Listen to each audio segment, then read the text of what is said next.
ಮಾಜಿ ಕುಲ ಸಚಿವ ಪ್ರೊಫೆಸರ್ ಮೈಲಾರಪ್ಪ ಮತ್ತೆ ಬಂಧನ ಆಗಿದೆ.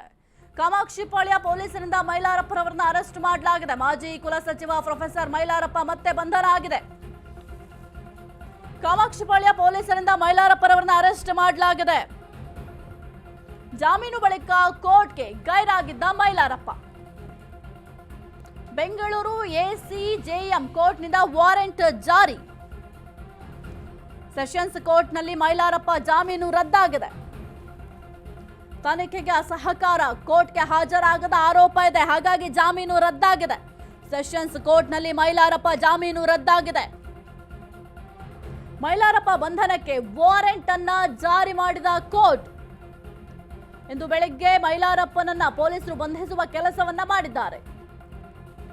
ಮಾಜಿ ಕುಲಸಚಿವ ಪ್ರೊಫೆಸರ್ ಮೈಲಾರಪ್ಪ ಮತ್ತೆ ಅರೆಸ್ಟ್ ಆಗಿದ್ದಾರೆ. ಕಾಮಾಕ್ಷಿಪಾಳ್ಯ ಪೊಲೀಸರಿಂದ ಮೈಲಾರಪ್ಪ ಅವರನ್ನ ಅರೆಸ್ಟ್ ಮಾಡಲಾಗಿದೆ.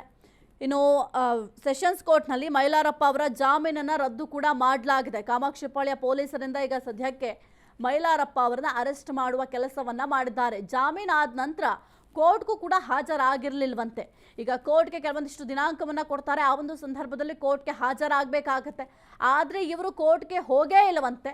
ಹಾಗಾಗಿ ಸೆಷನ್ಸ್ ಕೋರ್ಟ್ನಲ್ಲಿ ಮೈಲಾರಪ್ಪ ಜಾಮೀನನ್ನು ರದ್ದು ಮಾಡುವ ಕೆಲಸವನ್ನು ಕೂಡ ಮಾಡಲಾಗಿದೆ. ಇನ್ನು ಎಸಿಜೆಎಂ ಕೋರ್ಟ್ನಿಂದ ವಾರೆಂಟ್ ಕೂಡ ಜಾರಿಯಾಗಿದೆ.